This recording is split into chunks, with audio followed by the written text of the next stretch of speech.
Rules Committee will come to order, and before we begin tonight, I want to take a moment to acknowledge the bravery of our Capitol Hill Police, who today, along with the Capitol Sergeant-at-Arms Office, helped in the detention of a woman who was threatening the White House, federal officers, as well as potentially upon Capitol Hill.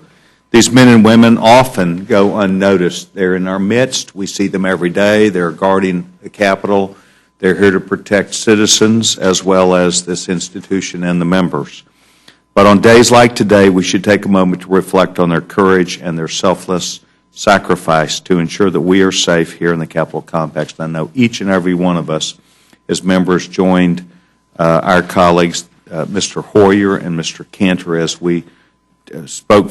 they spoke for a brief moment about this today on the floor. But I know that each of us give thanks on the after hours as we are for knowing that the men and women are here to protect us. We give them our thanks. We're here tonight to consider 11 appropriations bills to keep key parts of the federal government running.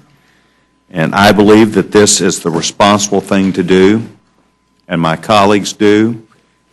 And we believe that we've got to do this until the Senate decides to come to the table and negotiate with us to help end the government shutdown.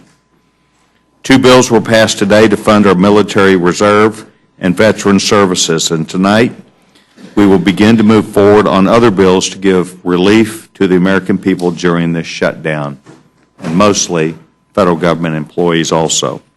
The measures before us tonight fund a number of government functions, from food safety to border security, and House Republicans continue to listen to the American people, and we are taking steps again tonight to keep the critical parts of the government running. I am delighted this evening to welcome back the gentleman, the subcommittee chairman. Before you start the testimony. As always, I would allow the gentlewoman to... Thank you. I wanted to join in what you said about the Capitol Police, and I've been talking with them the last 3 days, those who service on the front door. Gentlewoman's recognized. And do wonderful work for us. The tragedy is they're not being paid. And I've been talking to them about that the last couple of days and told them that I was on Mr. Moran's bill to try to get them paid retroactively. But they're not paid that much money. They should be paid right now. I know that you've left them out, and since we govern here by headline, I think that's going to be a bad one because everybody knows they're not being paid. But the idea of continually doing this, a piece at a time, is ridiculous. I had an occasion today to speak to the State Department. They're operating over there on fumes. And by what right in the world would we say that the government, those people who are working, they're there working, they're just not getting paid for it. This is the most appalling thing. It's almost hard to believe, and it's hard to act serious about it when all we have to do is bring the CD up and get it voted for. Now, I understand from the press, nobody's told me directly, that 21 on the other side, good colleagues of ours, would like to vote for a clean resolution. You've passed up 3 chances to do it. We've given you 3 times to do it, and everybody said no. Now, we want to give you another one tonight because with your 21 there and all of us, that's the majority. And if the majority in the House wants to do that, by George, I think we ought to do it. If Mr. Boehner wants to bring it up, that's fine with me. I don't care who does it. But we're going through a charade here. It doesn't make any sense to anybody. And I think that tragedy today, and we don't know all the details of it yet, but that brought home again that people are actually out there working. Their families worried to death about them in the police department, not knowing day to day what they're going to run into, and they're not being paid for it. We ought to be so ashamed of ourselves we can't even look at each other. Now, we didn't have time to get a statement of the administration's policy. And I've not been able to check this with all my colleagues, but let me say this for all 3 of us. We don't know what they think about it, but we're going to say, as their senior advisors, if this bill should appear to the President, we're going to recommend a veto. Thank you, Mr. Chairman. I thank the gentlewoman for her statement, and I will tell you, I would be embarrassed if what you said about police officers was true. But in fact, we have an expert witness today from the Republican leadership who has been through a partial briefing on this, and I would like to yield to the gentlewoman from North Carolina. Gentlewoman is recognized. Thank you, Mr. Chairman. I've heard this all day today, and I think it's time that we responded to it. The gentlewoman from New York is entitled to her own opinion, but she's not entitled to create a fiction.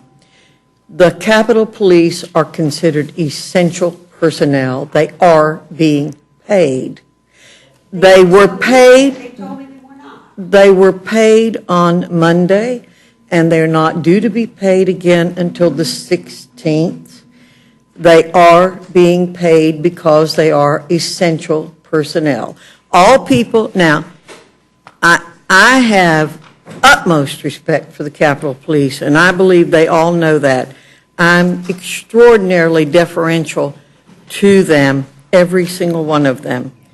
They are considered essential personnel, and they are being paid. They will be paid on the next payday. They were Not paid unless on the shutdown is over.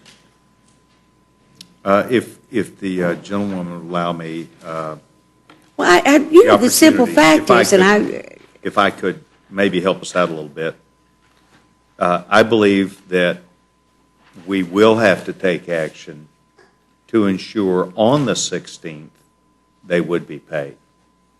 But I believe it is fair to say that they are considered, as the gentlewoman said, essential service. They are and were presently being paid, and they would be paid again. But it would take, I believe, further action by this committee, by the House, to ensure that they would be paid next. Well, our central staff people are not being paid. The people at the State Department keeping that going are not being paid till after the shutdown's over. I mean, we've got federal employees that are working every day in some dangerous circumstances, trying to keep us safe and alive, and the food safety worries me half to death because I know too much about it. And it's time to stop it. There's no end game in sight here. I mean, and there's no purpose for it. It just simply does not make any sense unless the purpose is to just piece the government together in some quilt that we'll fund this over here, maybe that over there, let that go. The United States government is much too important for that. And I stick with what I'd said. The policemen tell me they were not being paid. And I appreciate gentlewoman's yields back to time. And I would like to, without taking advantage of anybody, say probably it is not unlikely that if you ask any particular police officer or any member of this organization, we may not know all the rules that are in place. But it is my understanding. I don't think they know if they're getting a check or not. Well, they got a check, and they're being paid right now. And as a matter of fact, one of your favorite witnesses, one of the two of them, I don't know which one is your favorite from Virginia, but they are both here. I know you like them all. Well, I said favorite. I didn't say second favorite.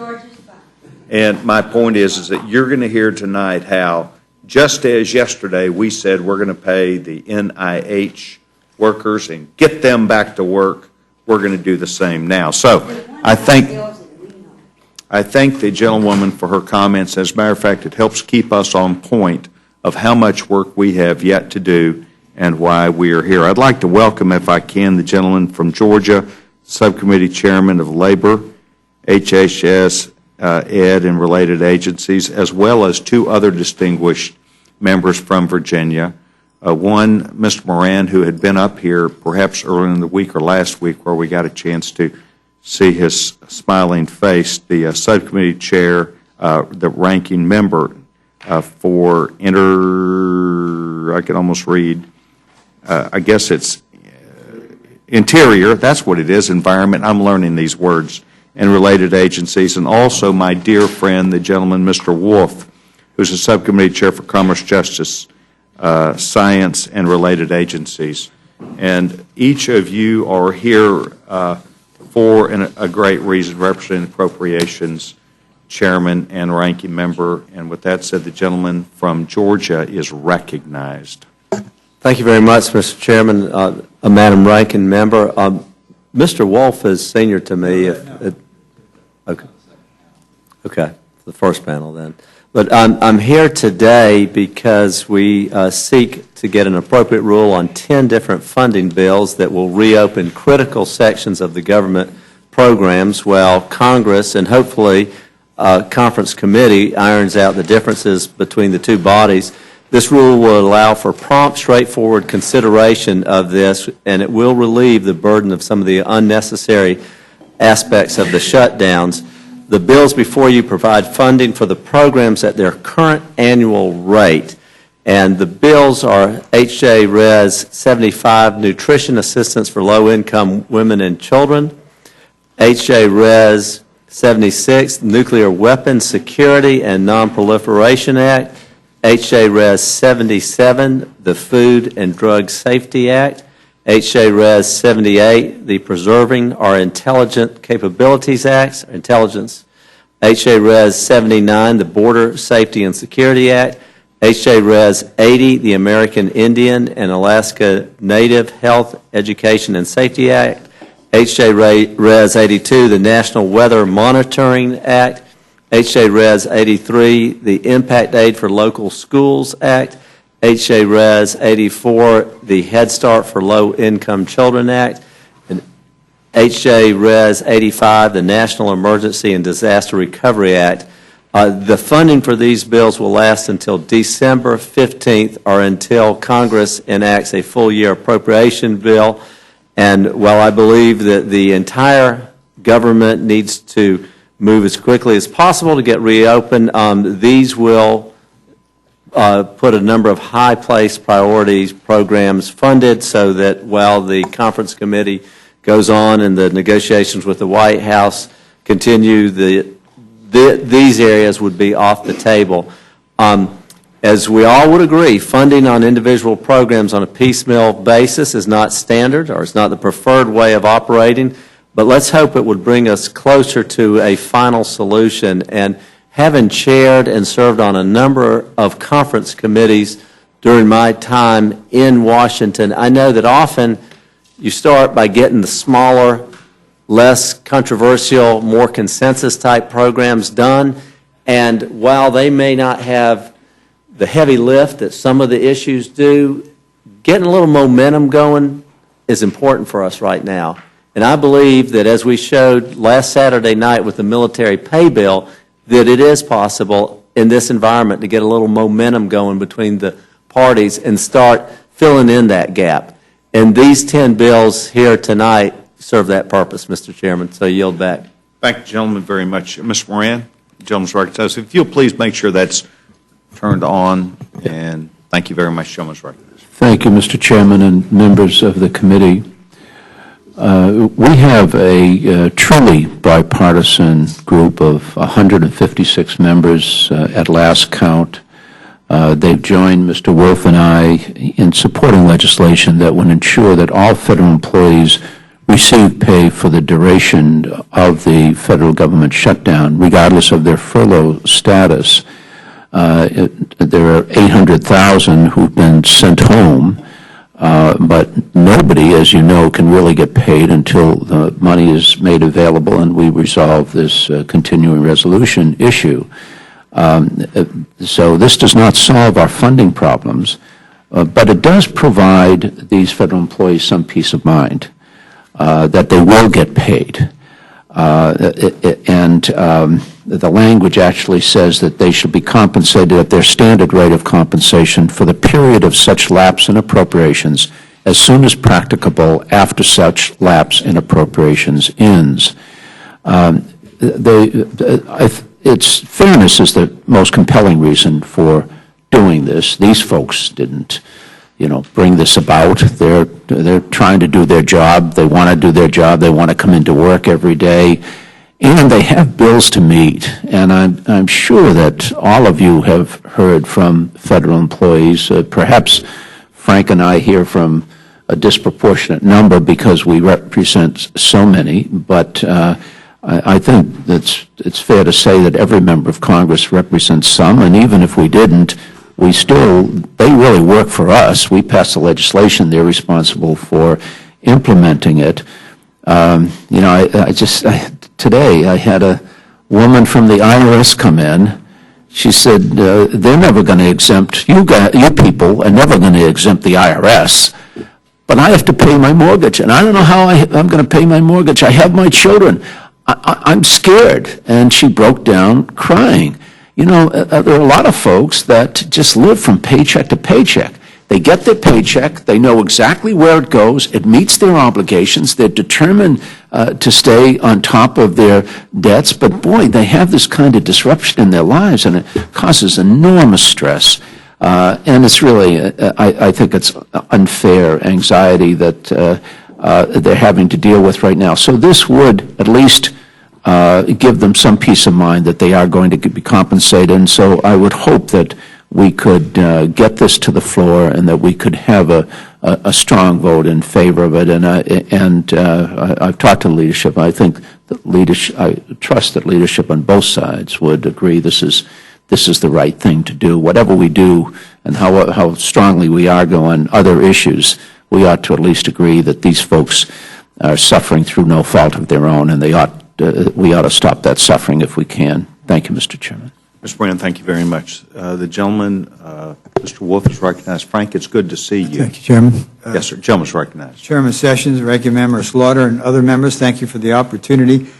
I will summarize very quickly. I also want to thank Chairman Rogers and the leadership for moving this bill. This has always been done in every previous administration. I also want to thank Jim, Congressman Moran, for introducing the legislation. We're worked in a bipartisan way as part of a regional delegation to ensure that constituents are taken care of like this, but people all over the country. Day in and day out, federal employees work to make the nation a better and safer place. Who are the federal employees? FBI agents. The head of the FBI was by today talking about some of the concerns that they have. DEA agents, U.S. Marshals, Customs and Border, prison guards, air traffic controllers, the doctors and nurses at the VA hospital, firefighters, park rangers, DOD civilians, the 12 individuals who were killed at the Navy Yard over 2 weeks ago. They worked with the fleet. Every CNO, every officer that spoke talked about that they were an important part of the fleet. DOT crash investigators, FDA food safety inspectors, NIH doctors, researchers working on cancer, Parkinson's, Alzheimer's. Hurricane watch was posted today. The people that are watching for that hurricane, that are dealing with it, are federal employees. And ensuring that all federal employees receive pay when the government reopens has always been done, including in both of the Reagan and the Clinton administration. And I thank you again, Mr. Chairman, and yield back, and I'll submit the full statement. I thank the gentleman very much. The gentleman yields back for time. Without objection, anything you have in writing will be entered into the record. If you'll just put it over here next to the stenographer, I appreciate it. The Nutrition Assistance for Low-Income Women and Children's Act. This is important. Nuclear Weapon Security and Non-Proliferation Act. Food and Drug Safety Act. Preserving Our Intelligence Capability Act. Chairman Mike Rogers of the Intelligence Committee made sure that I understood how important this was. The daunting facts about those that protect this country be on the job is essential. Border Safety and Security Act. Chairman McCall earlier called me, Michael McCall, and said this has to be done. American Indian and Alaska Native Health Education and Safety Act. Critical to people who are not only our colleagues, but men and women who are needing to make sure that what we do in their regard is taken care of. National Weather Monitoring Act. I didn't even know until today that there is a hurricane headed towards our country. Impact Aid for Local Schools Act. Head Start for Low-Income Children's Act. I received 3 calls from Dallas, Texas today about this specific issue. I assured them we'll be before the Rules Committee. National Emergency and Disaster Recovery Act. And finally, the Federal Employee Retroactive Pay Fairness Act. I intend to be for these. I think they make good sense, and I've had several conversations with Chairman Hal Rogers about how we will effectively move these bills over the next few days as necessary to ensure that the review of essential items of the government we make sure that they are backed up with the regular employees, and lastly, that we pay them. So I want to thank each of you for being here today. I yield my time to the gentlewoman, the Vice Chairman of the committee, gentlewoman from North Carolina. Thank you, Mr. Chairman. I don't really have any questions I want to ask, but I want to thank our colleagues for the work they've done on bringing these bills forward, and I think it's appropriate that we move them out of the committee as soon as we can and bring them to the floor as soon as we can. Thank you very much. I yield back. Gentlewoman yields back time. Gentlewoman from New York is recognized. Thank you, Mr. Chairman. That list that you read certainly is important, and we tried to make that point before Monday evening. And from what I'm hearing, some of the agencies that get this piecemeal attention are not too happy about it. The VFW, I think in particular, would like to have the whole thing funded, as we all would. And I think what we can pretend here, sit here and pretend we're doing something, and we'll talk with somber tones and congratulate ourselves for our caring about these agencies, but we know this is farce. It's not going to become law. Everybody has told you over and over and over again, open up the government and we talk. We have to get that done. That's absolutely necessary. You can't do it a piece at a time. But have some mercy, for goodness sakes, for those people who are out there working, not knowing. I mean, you know something? I bet we have the biggest exodus of federal workers looking for other jobs. If the unemployment situation was better in America, now, I know that scientists are leaving because they have had offers from all over the world. But some of the best that we've got are going to be leaving us. Stop this nonsense, please, and let's put that CR on the floor. I wish we could do it tonight, but tomorrow will be fine with me. To get that done, we've had 3 chances to do it, and it's starting to really bear in on people of what's going on here, but nobody knows why, because there's no good reason for it. Thank you, Mr. Chairman. Gentlewoman yields back her time. Gentleman from Utah, Mr. Bishop, is recognized. Thank you. I appreciate you gentlemen coming up here. Mr. Wolf, Mr. Moran, I do appreciate the bill before you. As you mentioned, this was done in the last 2 shutdowns for the retroactive pay. Do you know of any of the other where this was not a common occurrence? Are you aware of any time when this did not happen? And therefore, no one can actually complain about the cost of this, because obviously this is what we would be spending had there not been a shutdown. So there is no real unexpected cost or increased cost, which is why I think this is a brilliant piece of legislation. I think all of your co-sponsors are very intelligent people, all of them. And I appreciate you for bringing it up, and I pass it the best. Now, I wanted to say 2 very quick things to my friends on the other side, noting how powerful that they are. For Ms. Slaughter, for the first time, you got me mentioned in Dana Milbank's column. I don't know if that's a great honor. Well, you did it. You and your pies did it. I'm in there, so I think I should thank you for it, and realizing that there is no power on earth that could have got it any other way. And I don't know if that's a compliment either. So, and I also want to have to tip my hat, if I wore a hat, to Mr. McGovern.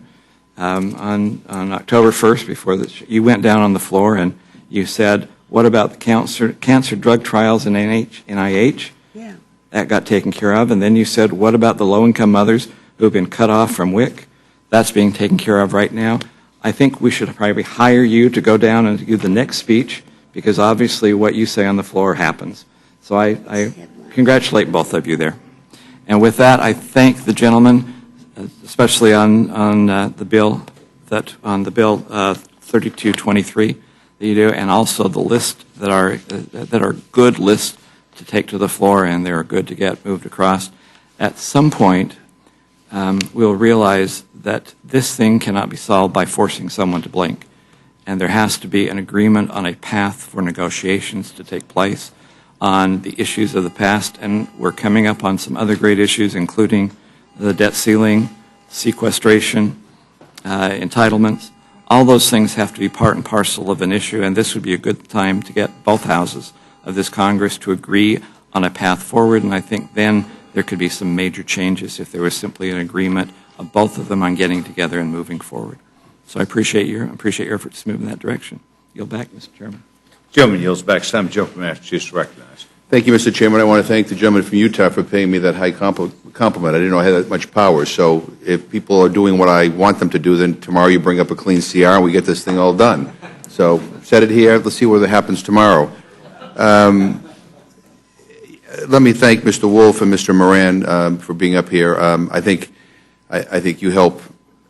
I'm hoping you're raising awareness of the fact that there is consequences and that there are lives that are impacted very negatively when we do things like this. The uneasiness that so many federal workers have felt, notwithstanding what the history was in past shutdowns, you never know.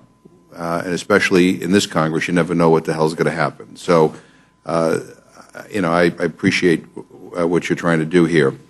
And Mr. Kingston, I mean, I look at all these wonderful titles here, and I don't know what to say. It kind of takes my breath away. I don't think we've ever had a rule that considered so many bills, one rule that had so many bills wrapped into it. So this is maybe a little bit of history making here. But I just want to say something to my colleagues, and this is why we need to solve the whole problem, and not just kind of go after whatever the flavor of the day is. WIC is important, extremely important. Quite frankly, it's underfunded.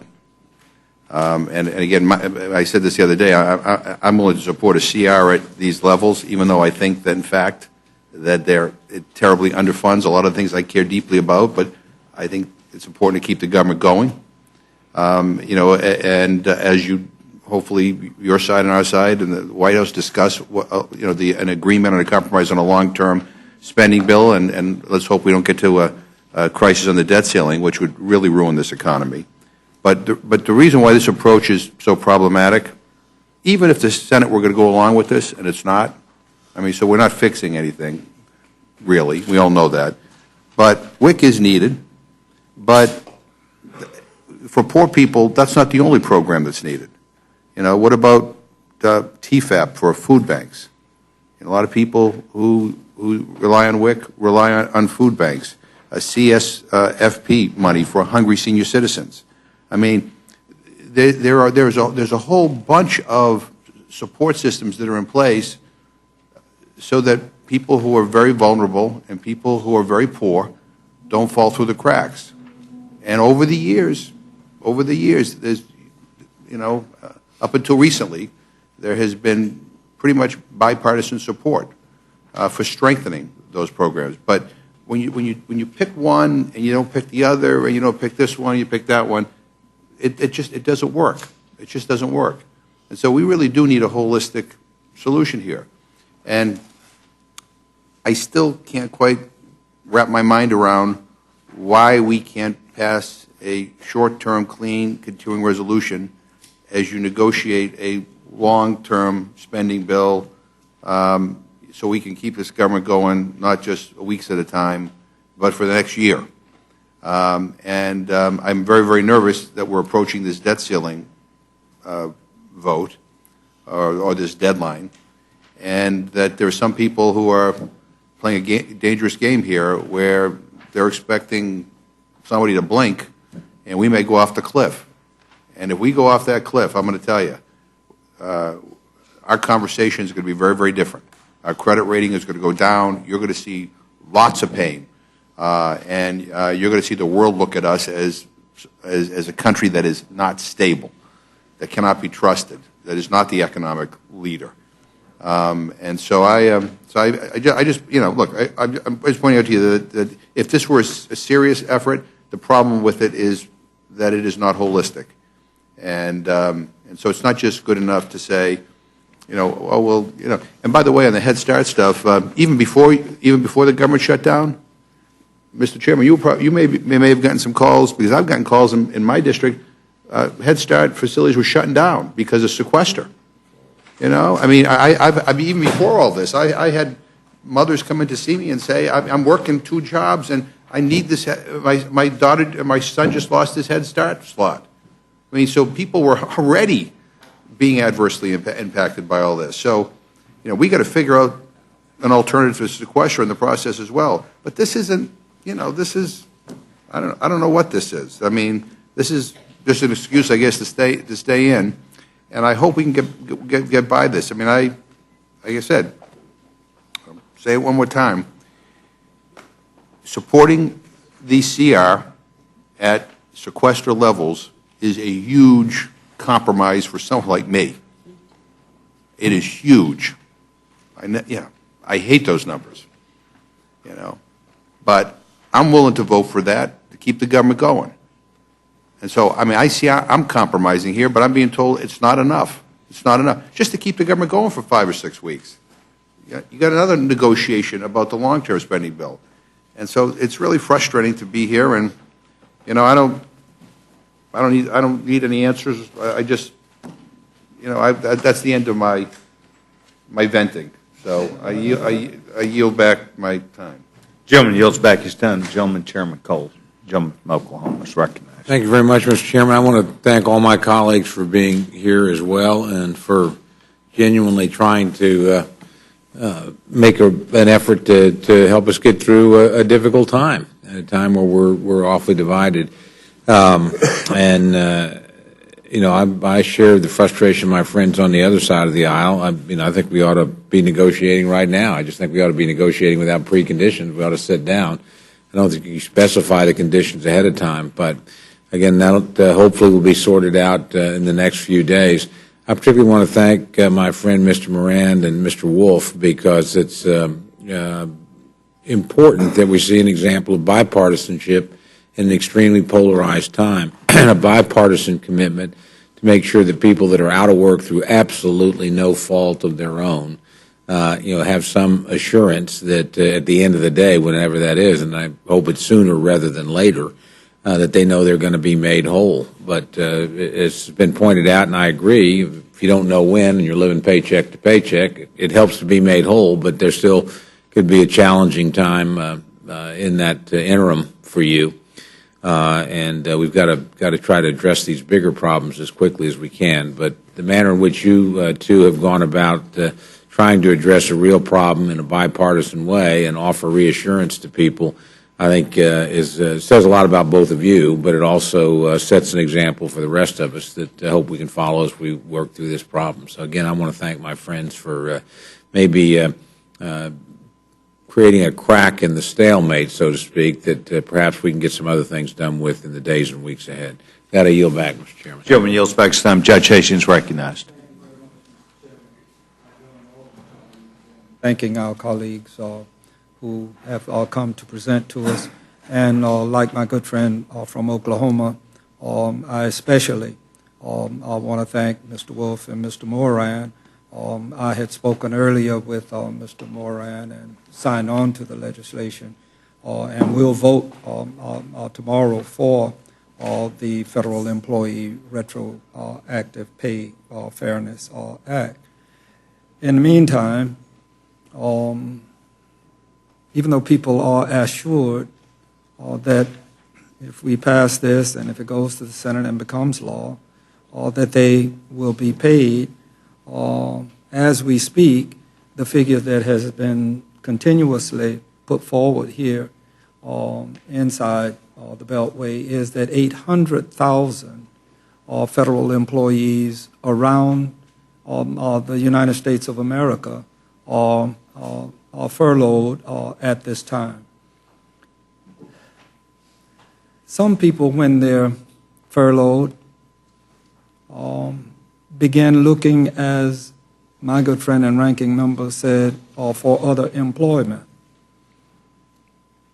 Some people, when they're furloughed and don't understand all of the dynamics that we do here inside the Beltway. Some of them will go get drunk and get in accidents. Some may commit suicide. It is not uncommon at all for people that are thrust into uncertainty to find themselves in that situation. Some of them may very well commit violent acts anywhere around the country. Furloughs cause arguments inside families about money. When I was a state court judge, I was asked once what was the leading cause of divorce. And my little mini study and the hundreds of divorces that I saw allowed that money was number one, way ahead of sex and children that most people thought was the primary reason. So inside some of those furloughed persons, and I might add now, remember, that's 800,000 federal employees. But there are other businesses, and we hear it every day, that are furloughing employees. And why are they doing that? They're doing it first for the purpose of their bottom lines. And what they see and say is that they have to furlough their people because there isn't as much demand. Pratt Whitney and Sikorsky that make the Black Hawk helicopter furloughing a significant number of people. So that adds to the furlough business. For my friends in Florida, I learned today that come Friday, 104 Head Start centers will be closed. And you can pass this measure tomorrow, as I suspect you will, and I will vote against it, this so-called Head Start for Low-Income Children Act, not because I have not spent pretty much the entirety of my career, as have many of you, advocating for our children ages 3 and up to have early childhood school experiences. Many of them come from homes where they don't have the resources, as most of us do, to provide the kind of education that the children need. And they're our future, too. And they may very well not be able to compete with their competitors for the reason that we are doing short-sighted things like this. So of that 104, 215 people will be furloughed on Friday from Head Start in the state of Florida. And assume for the moment that now maybe I've touched on at least more than 1 million and probably as much as 2 million people around the country that are without their checks for the moment. And that said, how does that impact, as I pointed out about Sikorsky and Pratt, how does that impact McDonald's?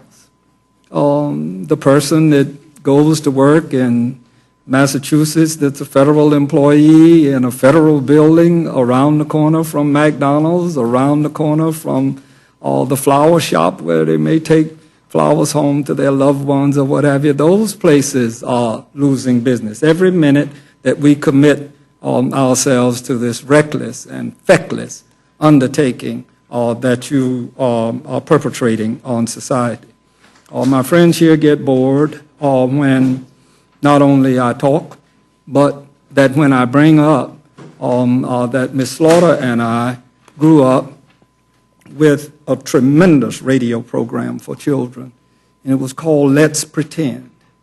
I can't begin to tell you the number of Saturdays that my grandmother would let me get away from my chores to lay on the one rug that we had in the living room and listen to the radio program Let's Pretend.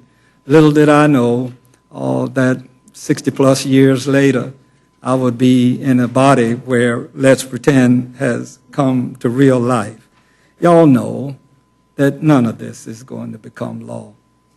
And it's sad for us to go through this experience. Mr. Chairman, you said earlier at the outset of the hearing, when put the query by Ms. Slaughter or the discussion with Ms. Slaughter, that we were going to pay them now. Ain't going to pay nobody now. Tomorrow you pass all this stuff and nobody's going to get paid then.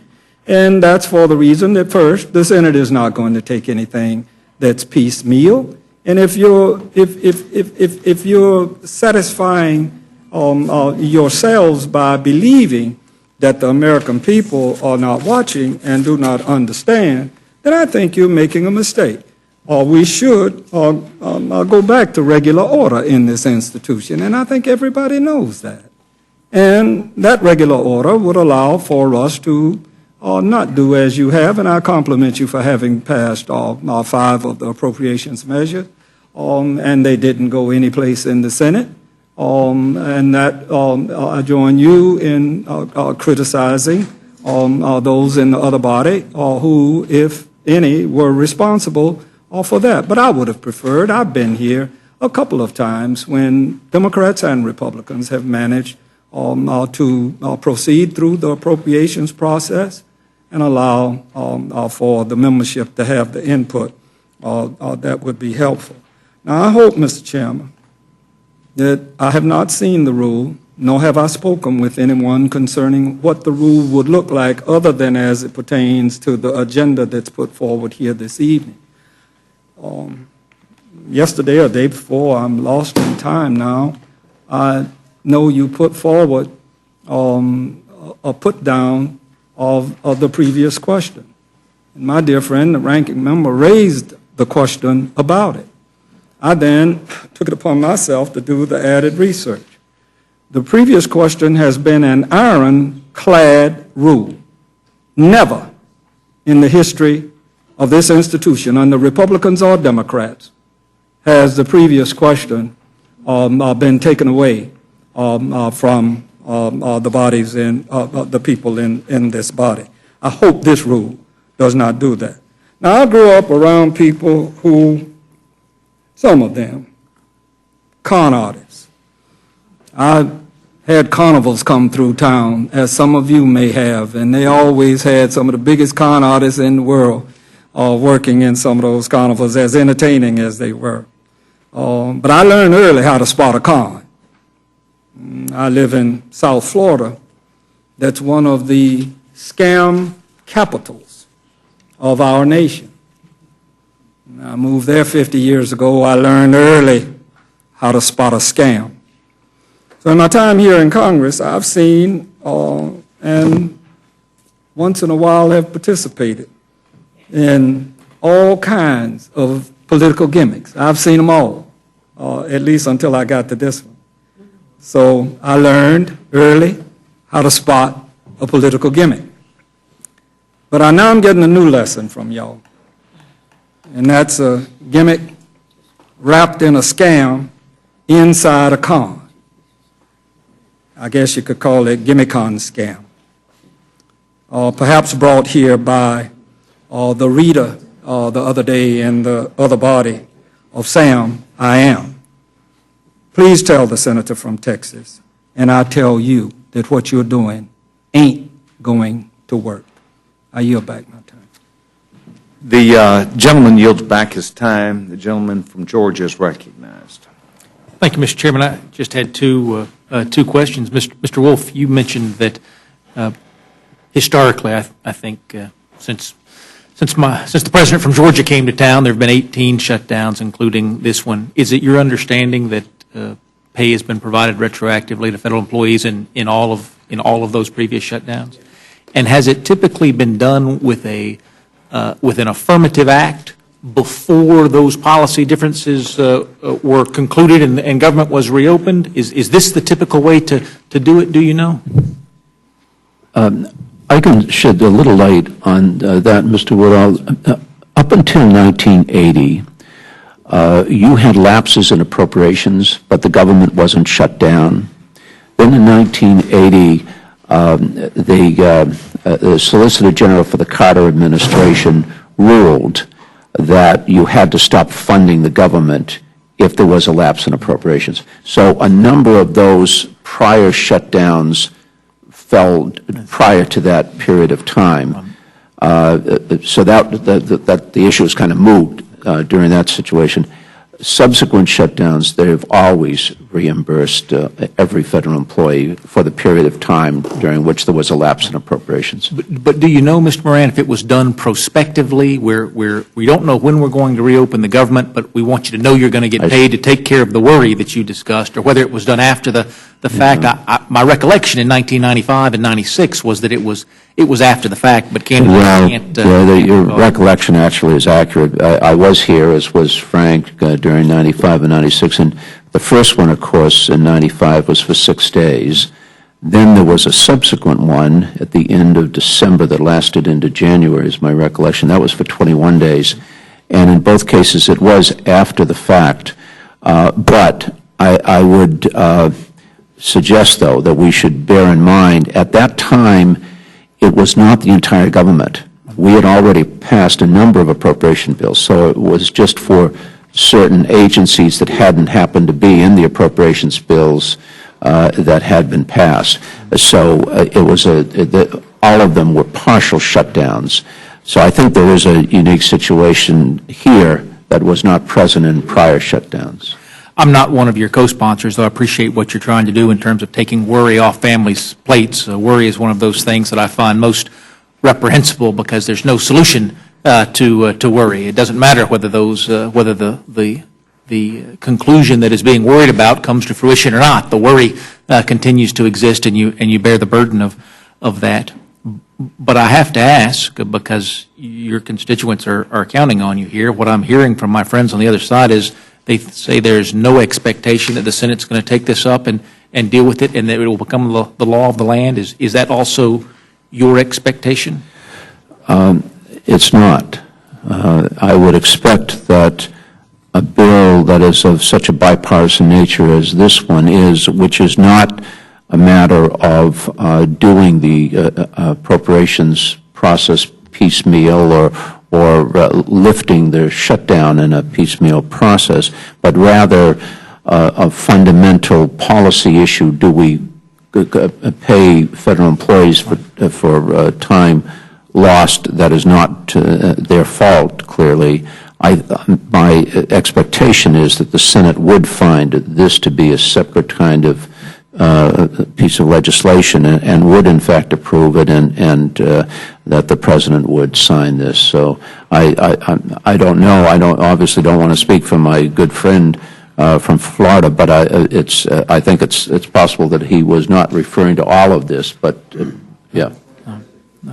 Yeah.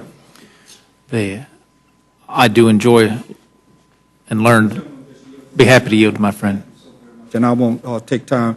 When I was speaking, what I said was that I would vote for Mr. Moran and Mr. Wolf's measure that's a separate matter, and that it may become the law. I didn't use that, but my reference was when I said that the other things that are here are not going to become law. I stand by that. I will encourage and hope that the Senate and the President would take this one quickly. Mr. Moran, you prefaced your introductory comments with fairness as a key goal. I happen to agree with you that what's happening here is certainly not the fault of any of your constituency, but I'm touched by the words of my friend from Florida, and he's actually speaking the concerns that I have heard from many of my constituency, which is, Rob, I'm not a federal employee. I just do a lot of business with federal employees. And what I've heard, they say, is that you're going to make federal employees whole. Well, what about my family-owned business? Pratt & Whitney is one of those cases just south of my district. Where is the fairness in holding so many in your constituency harmless when so many in other constituencies continue to be harmed? Mr. Woodall, you know that I can't give you a satisfactory answer to that, but I do think there's a difference between the private sector and the public sector, between people even who contract with the federal government and those who work directly for the federal government. I think we have an especial responsibility for those who work for the federal government because, in essence, they work for us. We pass the laws, but then they implement the laws that we pass. So I think that responsibility is directly related to a concomitant responsibility to see to that they don't suffer by virtue of the fact that they chose to work for the federal government. If I would add too, we are the board of directors for them. The FBI agent that everyone would call tonight, if we got a call to say that our loved one, son or daughter was kidnapped, he's a federal employee. I went to the Navy Yard last weekend when they had the ceremony. The 12 of them were federal employees. The CNO said they were part of the fleet.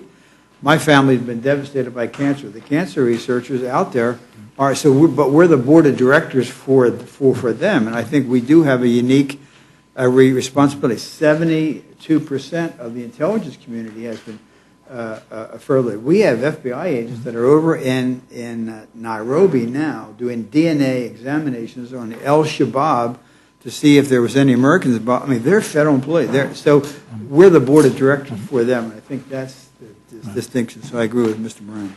Well, I have no doubt that I'm going to get that question very often back home. Where is the fairness in helping some when you know that you're not going to help them all? I intend to support your bill tomorrow because I think doing something is better than doing nothing. And I hope that we will find some across-the-aisle agreement on that, not just on your bill, but on these other bills where doing something is so much better than doing nothing. Just because we can only help a few doesn't mean we should fail to help anyone at all. I appreciate what you all are doing here. And I think you know, Mr. Woodall, I might say that Frank and I also have a very large contract population. We'll be workforce. We will be asked the same question. We'll have to provide the same answer. And it is a legitimate concern. I wouldn't be at all surprised if both of us are not going to be faced with that. But the answer has to be what we've provided to you. Mr. Kingston? Mr. Woodall, I wanted to say that the military pay bill, which we passed unanimously Saturday night, also included contract employees and civilian employees who support the military. Now, unfortunately, the Secretary has decided that many of those aren't important, which absolutely is a hardball kind of mentality, same sort of mentality to put barricades around open-air markets. But there actually is a vehicle right now for your contract employees and civilian employees to be paid, but the Secretary has decided to play, I think, some politics on it. And as somebody who worked very hard on that bill, and it did pass on a bipartisan basis, is extremely disappointing. This bill, though, would help them.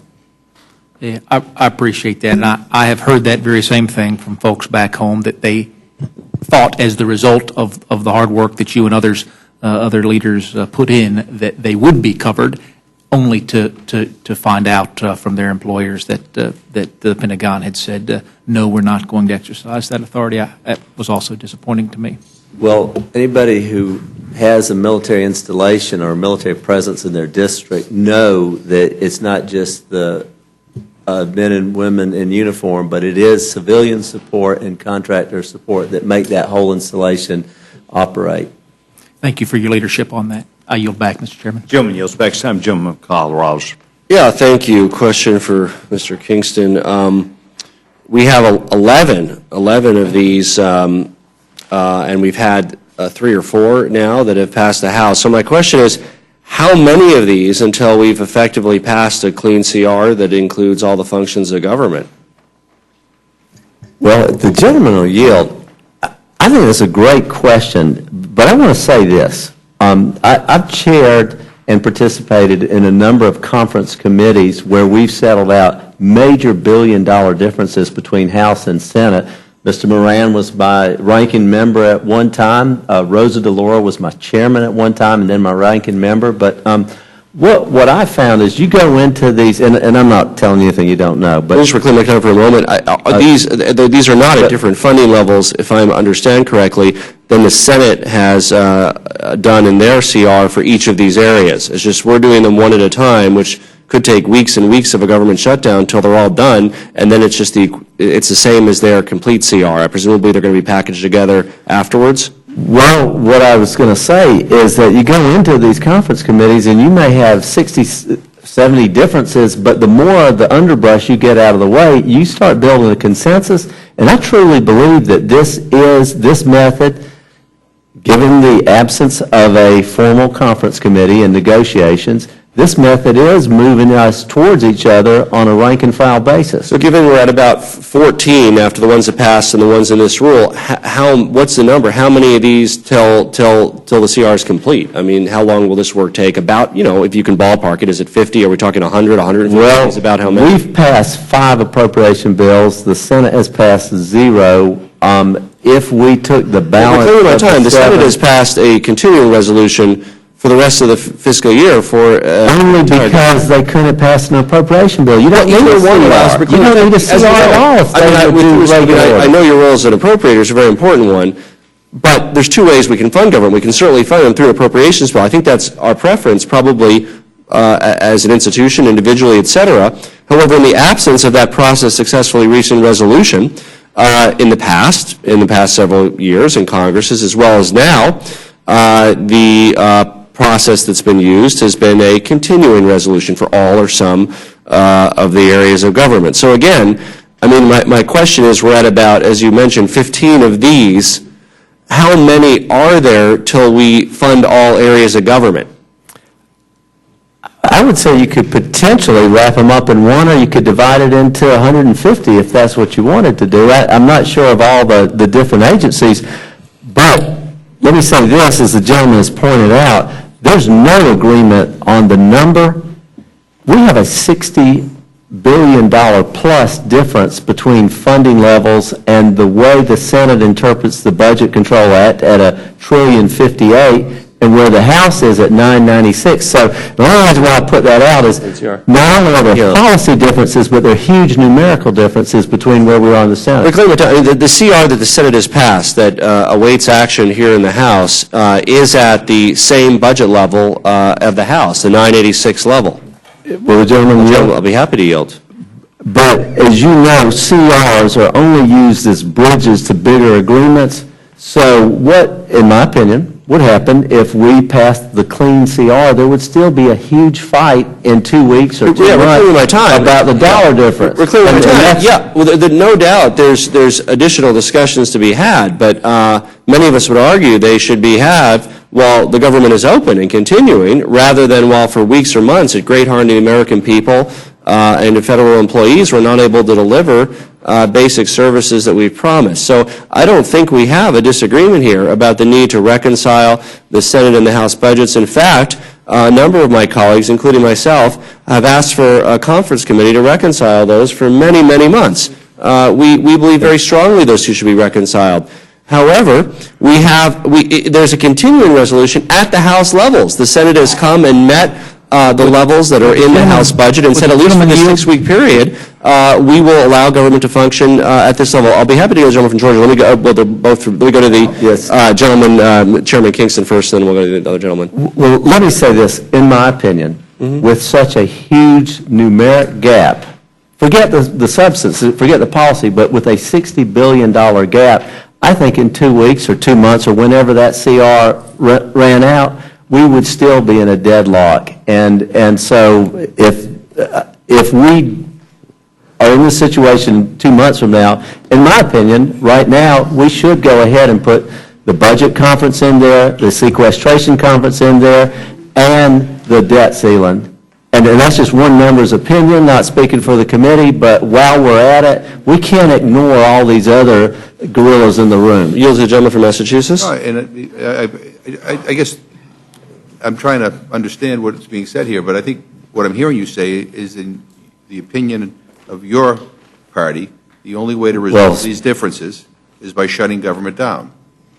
I think in the opinion of my party, which I'm not speaking for my party, I'm saying there's a $60 billion But, gap. right, I understand, but what the gentleman from Colorado was saying, was asking, why do you need to shut the government to do that? And I think the point, I think your response was that you believe you got to shut the government down to get an agreement. I believe that you don't have. I was going to go to my colleague, Mr. Woodall, who I know is trying to get a word in as well.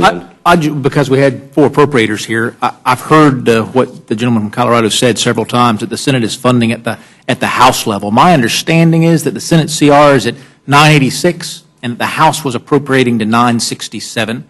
But if I'm mistaken about that, I want to get straightened out. But my understanding is that the Senate CR level is actually higher than the House appropriation. Well, they're on a different calendar year as well, because sequestration actually kicks in on January, and we're looking at a 10-in. But, and I'll ask my friend Mr. Moran, is it not true the Senate is really at $1,058,000,000? The Senate is at $1,058,000,000. But they've agreed that the continuing resolution would be at the lower level of 988, except that once it gets to January 15th, it drops immediately down to 967, and according to the sequester, the entire $21 billion would be taken against the defense budget. That was the agreement in the Let me reclaim my time. So I hope that my colleague, Mr. Woodall, was satisfied in that regard. We'll go back in a moment, but the gentleman, Chairman Kingston, said, there could be 1 or 150 of these, and I think all my colleagues on my side are asking for is 1. Put all the clean CR together for 6 weeks at the House level, and we're happy to support it. The fact that to do 150, it takes many, many months, and in the meantime, the entire federal government is closed. And that's the issue. Plus, you get to the same point anyway when you bundle all 150 together, and finally, you have a clean CR, the equivalent of 1. But it could take weeks or months at this rate to get to 150 of them. When we've done 15, it could take 10 more weeks to do 150 of them. Are we really going to be closed that entire time? Well, the gentleman will remember, August 2011, we had a debt ceiling agreement and the Budget Control Act, August 2nd, and part of that agreement was for a super committee, a bicameral super committee, to come up with recommendations which were set out to avoid the sequestration, and they still did not. And what my belief is whether you do it now or do it later, you still may find yourself in one of these physical cliffs or shutdown situations. And again, as has been pointed out already, we've had 17 shutdowns in the last 25 or so years. So it's not an unusual position to be in, but it's certainly not a preferred position to be in. And I guess maybe the difference between where you and I are is I'm not as optimistic as if you did pass a clean CR that you wouldn't still end up here December 15th or November 15th just because of that $60 billion gap. Yeah, and I'll be happy. And remember, and just want to say something if you don't mind 1 second. Remember, we appropriators always prefer regular order. That's one thing Democrats and Republicans agree on. We know we don't get our way, but we sure would prefer it. I'll yield to the gentleman from Florida. Thank you very much. Thank you. And Mr. Kingston, if you continue, if you recall yesterday, I endorsed you if a Democrat didn't win. You keep out there, I'll get all of the Democrats up here to endorse you. If you're not careful. But I yield the balance a long time. I might endorse you. I'll make you a deal. You get your 100, and I wonder would you make this deal with me? You get your 150 piecemeal and give us 1 CR. We'll put that under consideration. Look,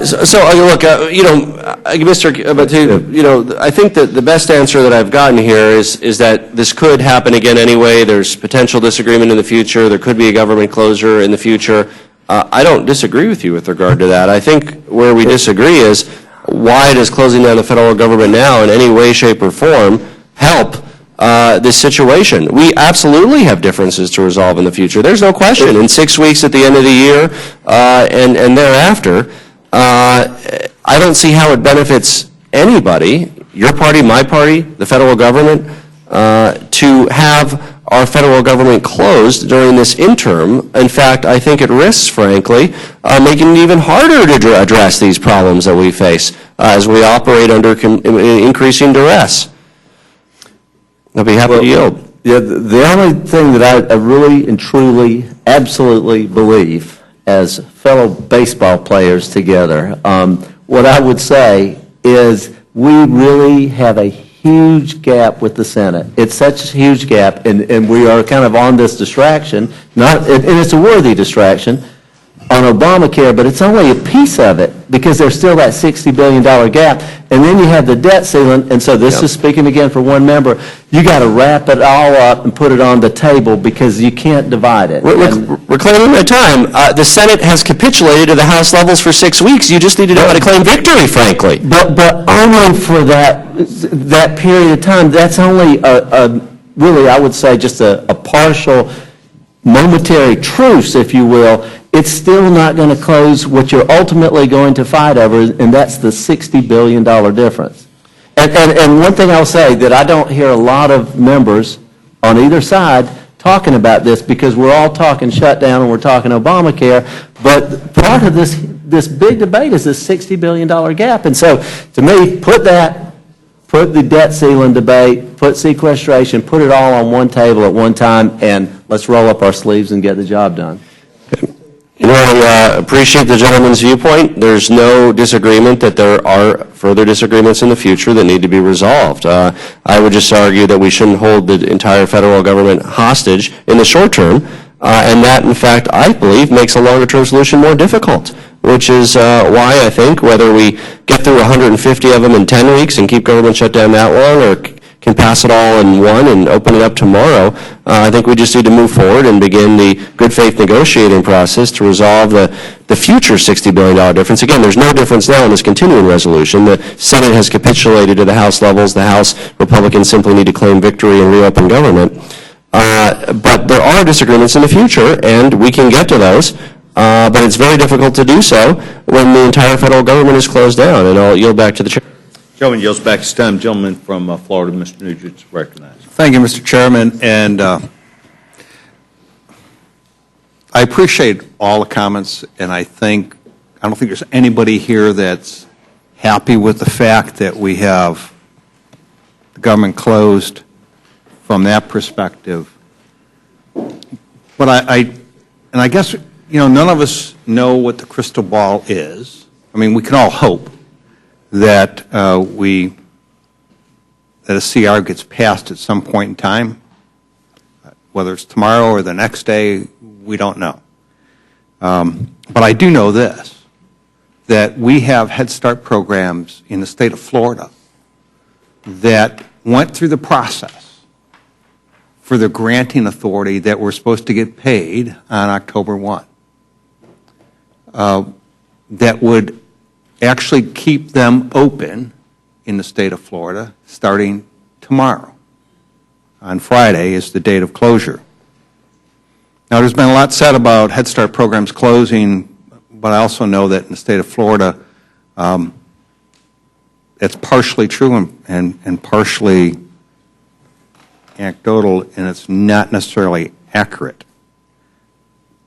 But we have an opportunity, and I don't think most people give a real, most people back home, and I wasn't in the legislature until just 2.5 years ago, but most of us look at this and say, I get the procedural part, I get the aspect that we should fund the government, I do understand all that, but when parents are saying, really, you can't just pass this so my kids have a place to go on Friday, that my kids are going to have somewhere to go on Monday. They don't understand all the technical aspect of it, and I don't always know that I understand it. I'm learning. But people back home don't care about the fact that you're doing this piecemeal, but they do care about this subject and probably other subjects, you know, as it relates to pay. On all these issues that came up, I mean, I don't think one should be more important than the other, but I will say this, I do think that our kids should be more important than all of this. And we have the ability to vote on this, to make sure that these kids have the opportunities they deserve on Monday and not be closed down. Like I said, I get the argument. I don't disagree in total with the argument, but I do disagree that we shouldn't put them at risk because of our inability to get things done. This is one of those things I can't believe we can't all vote for. Just like you heard Mr. Woodall say he would vote for the pay issue. I don't have very many federal employees. I do have a federal prison, though. And I worry about those families and the ability for them to make their car payments and make their house payments and all those things. And they're still working. But to just say that's more important than the kids in Head Start is just wrong-headed. I get the politics of all this. I do understand that, but this is really wrong-headed. And Mr. McGovern, you know, is an advocate for children, particularly in the nutritional area, but all people, seniors and children. Let's at least get together on the things that we think are important. I know it's not where we think we all should be in total, but we certainly can agree on the things that should be important to all of us. If you want, I mean, like I said, I understand the politics of it, but I also think we ought to do what's right. And I think we ought to do what's, I get that we have leadership issues and all this other stuff, but we have an opportunity to actually fix this. If you have a heart, you'll vote yes on this. And so I appreciate, Mr. Chairman, I yield back. Gentleman yields back his time. Gentleman from Orlando is recognized. Thank you, Mr. Chairman. I just want to make sure that, at least from my own understanding, that we believe that every plan on the table is a piecemeal plan. I mean, the one that we're being asked to vote for, that's the clean CR, is washed up in less than 6 weeks. So that's a piecemeal plan. If you use that frame, then you would do 6 weeks and 6 weeks and 6 weeks. So it would take nine or 10 to get through a whole year. That's piecemeal. On the other hand, we offered a bill today on the floor that paid the reserves and the Coast Guard. That bill lasts all the way through January 1 of 2015. That's not piecemeal. That's a full plan. And so I think we're, in some ways, we're all arguing over a piecemeal plan. So there's this whole talk about which number should we use. I mean, I would offer up a compromise not based on anything other than a date. I mean, the date is what we're looking for. We'll never escape the piecemeal until we get to the date of the next fiscal year. So why not use the 986.3 for 12 months? That, to me, is coming together. There's all this talk about, it's your number, it's your number, it's your number. So let's use that number, the 986.3, and that becomes the number. When my colleague finishes, would he yield briefly? I'll yield. I would say that my observation is that we are all in agreement with virtually everything that's in the piecemeal by virtue of the fact that the Senate and the House are working with the same number for the period of time that's set. And the only thing that we disagree about is Obamacare. That's the only thing we disagree about. How in the world would I, and I will vote tomorrow against this piecemeal Head Start approach. I've spent my life working in that, Dan, as have you. Well, recovering my time, I will say that I don't know that that's the real battle here. I got a feeling a big battle is over this number that we're talking about. And that's why we're only talking about a piecemeal plan. Every single person in this chamber who is promoting a plan is promoting a piecemeal plan. One is based on a date, another is based on a number. And in the end, I think that's where we have to come together. We're getting ready to add all these other issues, including a debt ceiling and the full appropriation, whatever that turns out to be, all mixed together. We're almost into the finishing of the first week, so now we have 5 weeks of a CR that we're calling a miracle.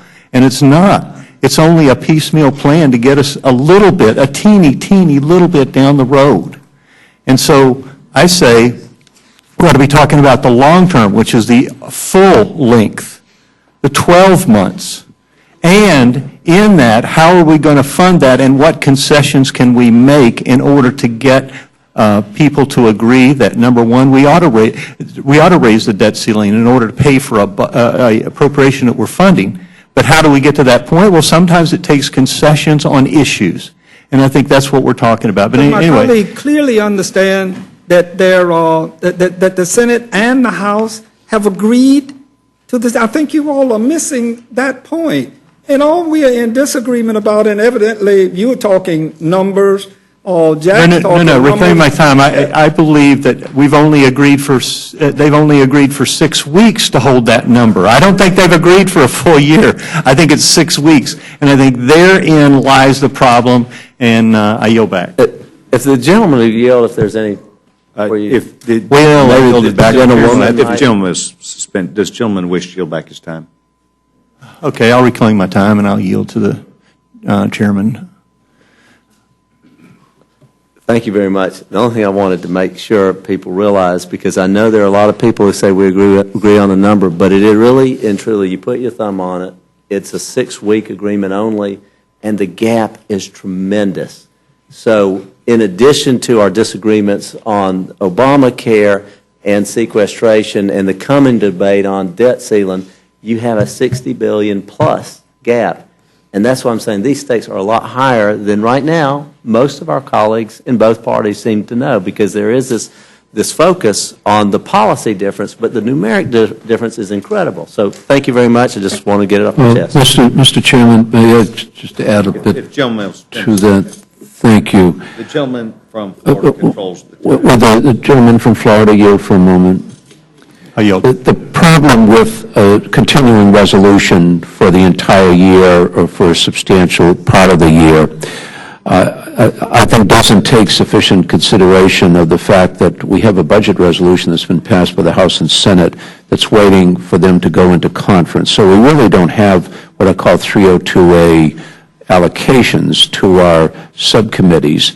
And both Mr. Rogers, Chair of Appropriations in the House, and Ms. Mikulski in the Senate do want to pass full appropriation bills. Ms. Mikulski, in fact, has told us she wanted November 15th so she could put an omnibus appropriation bill together. Now, that may not happen, but I think it would be premature for us to try to have a continuing resolution for the entire rest of the fiscal year 14 when there are these pending issues. We don't have a budget resolution, and we haven't resolved individual appropriation bills. So that's why I think we're not able to do that. Well, reclaiming my time, that's exactly what I'm saying. What we're talking about from both sides is a piecemeal approach.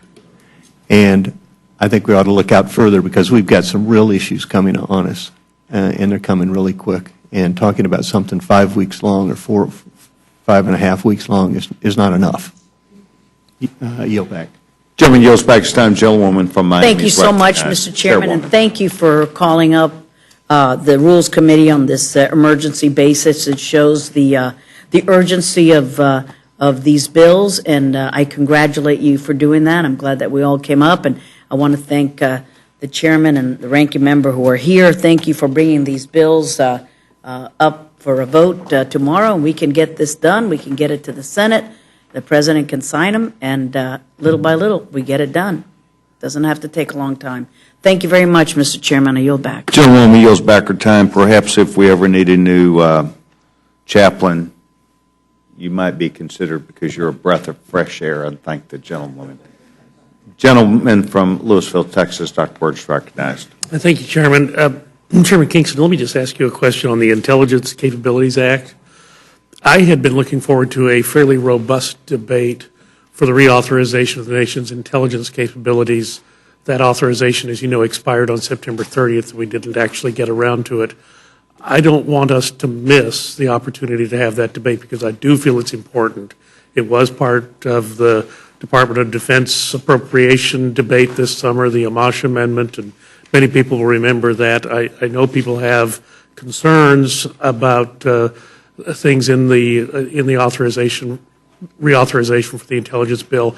I just want your reassurance that we're not losing the opportunity to do that by passing this bill tonight.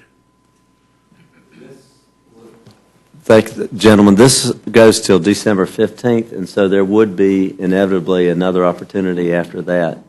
And I share the gentleman's concerns about it and would want a robust debate. And of course, as you know, your committee could actually make this an open rule and an extended debate should you choose, even on this bill. Thank the Chairman for the observation. Also, just want to note the appreciation for the impact aid bill. That is important to those districts where there are large ownerships of federal property within the school districts that are not available for local taxation. And appreciate that as well. I yield back. Gentleman yields back his time. I want to thank each of you three. Mr. Chairman? Excuse me, just a moment, please. Could I interrupt for 1 minute and ask a question of the Gentleman seeks time. Gentleman is recognized. You were with us at our last rules meeting, and I think you enjoyed that experience. You would have to, though, stay here for another hour and a half to truly get in the experience you had last time. I just wonder if you really want to stick around for another hour and a half, so we could replicate last time? I look forward to all opportunities to be with the Rules Committee members. You've been an appropriator too long. I yield back. Gentleman yields back his time. In fact, there was a discussion yesterday that I had with Chairman Rogers where I did indicate that your exemplary service on behalf of the committee was well received by the Rules Committee, and it could be that I picked on you and got you back here. So if that's true, you earned it. Well, thank you, Mr. Chairman. All three of you have done a beautiful job, not just to represent the ideas, but also the people that stand behind those ideas in your congressional districts. Mr. Wolf, for years you have served in this body with distinction and honor, and I know that you and Mr. Moran, who has also served with distinction, were well received tonight by the committee. It is our hope to get this bill forward and on the floor, and I want to thank each of you for being here this evening. You're now excused. Mr. Chairman, may I also thank thank you, Mr. Chairman. May I thank the members of the committee who chose to co-sponsor this legislation. It's much appreciated.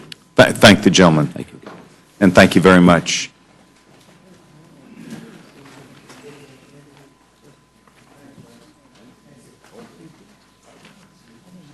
The hearing portion, seeing no further members that are here, the hearing portion is now closed, and I would defer to the gentlewoman from North Carolina for a motion.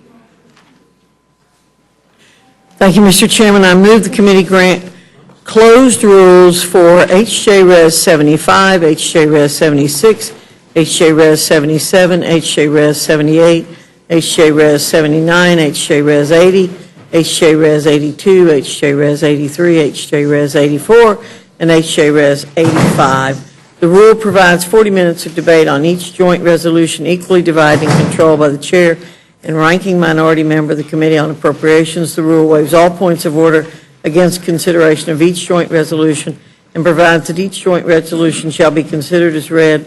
The rule waives all points of order against provisions in each joint resolution. The rule provides one motion to recommit each joint resolution. Section 3 of the rule provides a closed rule for H.R. 3223, the Federal Employee Retroactive Pay Fairness Act. The rule provides 40 minutes of debate equally divided and controlled by the chair and ranking minority member of the Committee on Oversight and Government Reform. The rule waives all points of order against consideration of the bill. The rule provides that the bill shall be considered as read. The rule waives all points of order against provisions in the bill. The rule provides one motion to recommit. Section 4 of the rule waives Clause 6A of Rule 13, requiring a two-thirds vote to consider a rule on the same date as reported from the Rules Committee against any resolution reported from the Rules Committee through the legislative day of October 21, 2013. Finally, Section 5 of the rule provides that it shall be in order at any time during the calendar day of October 20, 2013 for the Speaker to entertain motions that the House suspend the rules and that the Speaker or his designee shall consult with the minority leader or her designee on the designation of any matter for consideration pursuant to this section. The committee has now heard the motion from the gentlewoman from North Carolina, and I would defer to the gentleman, chairman from Oklahoma, for an explanation of the rule. The gentleman is recognized. Thank you, Mr. Chairman. This rule provides a closed rule for consideration of each of these measures. Each rule will be debatable for 40 minutes, controlled by the primary committee of jurisdiction. Lastly, the rule extends suspension authority and same-day authority through October the 21st to provide the House with the maximum flexibility to consider legislation addressing the shutdown. Yield back. I thank the gentleman from Oklahoma for his explanation. We're now available for discussion or amendment. Gentlewoman from I do have New an York amendment, is Mr. Chairman. recognized. Thank you very much. My amendment would add a new section to the end of the resolution requiring that we immediately vote on the Senate's clean CR and end the government shutdown. We brought this up at rules before and voted 3 times on the floor. I hope that all people who believe that we should stop this now would have a chance to vote on this tomorrow.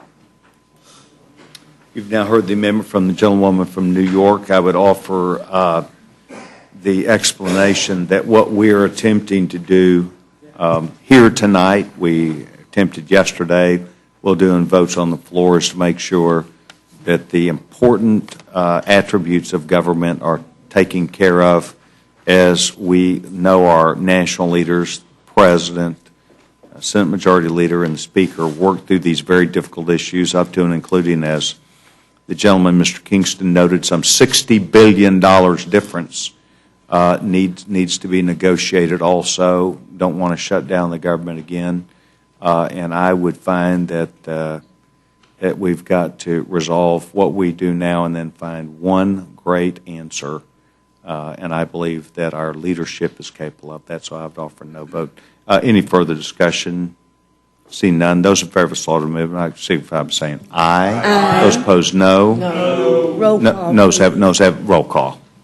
Ms. Fox? No. Ms. Fox? No. Mr. Bishop? No. Mr. Bishop? No. Mr. Cole? No. Mr. Cole? No. Mr. Woodall? No. Mr. Woodall? No. Mr. Nugent? No. Mr. Nugent? No. Mr. Webster? No. Mr. Webster? No. Ms. Ross-Lehtinen? Mr. Burgess? No. Ms. Ross-Lehtinen? No. Mr. Burgess? No. Mr. Burgess? No. Ms. Slaughter? Aye. Ms. Slaughter? Aye. Mr. McGovern? Aye. Mr. McGovern? Aye. Mr. Hastings? Aye. Mr. Hastings? Aye. Mr. Polis? Aye. Mr. Polis? Aye. Mr. Chairman? No. Mr. Chairman? No. Clerk will report. 4 yeas, 9 nays. The amendment's not agreed to. Further discussion or amendment, gentleman from Massachusetts recognized. Yeah, thank you, Mr. Chairman. As I'm reading this rule, it appears to me that the martial law rule will continue through October 20th. That would be, it would be, as noted in Section 5, through October. Through calendar day of October 20th. For the calendar. What we're trying to do is to allow the flexibility for these bills to be done. Right, but I just wanted to make a couple of points. One, I'm terribly troubled by that date, because Jack Lew met with many of us this morning. I know he's met with Republican leaders as well, and made clear that October 17th is kind of the drop-dead date, if you will, when we start to default on our debt. And I think if we go beyond that date, I think we do great harm to this economy. And I hope that I'm not reading too much into that. The other thing is, you know, this martial law rule and and all these closed rules, there are a number of bills here that have never been brought to the floor. So there's no opportunity for any kind of regular order, given the fact that these aren't going to be taken up by the Senate anyway, and we have a lot of time on our hands. given the fact we'll be waiting around here for something, I think it might be helpful to be able to open some of these up so we could actually do what you all said you wanted to do with regard to appropriations bills, and that is make sure they're all open. I just raised those 2 points because I'm troubled by the long-term kind of martial law nature of this rule. I've never seen a rule with so many bills all in one rule.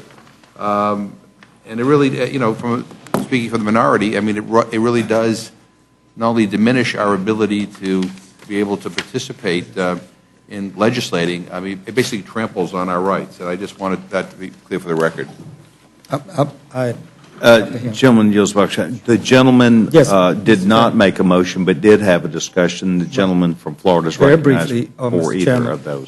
I know that I don't have anything other than the intervention to ask, but you could do those of us that are Rules Committee members a big favor by just bringing all the rest of them on the piecemeal stuff at one time, and then we wouldn't have to be trudging back and forth here on the piecemeal until hopefully something happens.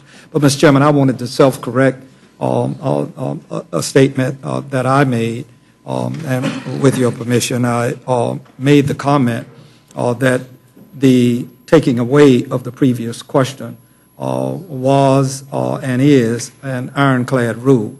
But I was incorrect when I spoke of you taking away the previous question. What you did was you gave the majority leader the prerogative of the previous question. And I find that also anathema with reference to the rules. Thank you. Yes, sir, and I thank you very much. This was noted by the minority whip on the floor in a discussion with the majority leader yesterday. And I thank the gentleman for that notation. The gentleman from Colorado is recognized for amendment or discussion. Thank you.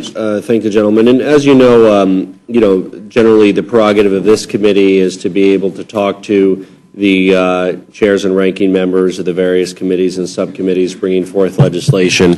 And oftentimes, especially when so often in this Congress we have not seen bills through regular order, this committee has actually been the only committee before the floor that has heard many of these bills, including these. I don't believe any of these bills have been through committee.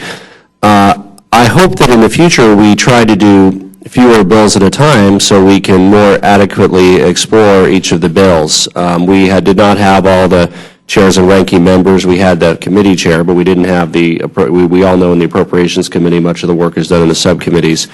11 bills is a lot in one day to have through our committee. And I just hope that we don't make this a regular practice. If there's going to be 150 of these, I don't know if we have to have 150 meetings, but maybe 75 meetings. We'll do 2 a meeting. But I think it's very important, particularly since it's the only committee of the United States Congress to see these bills before they go to the floor, that we have the opportunity to do our job. And I would just hope that we don't, as a routine basis, have so many bills in so many different areas of funding under one rule. And I'll be happy to yield.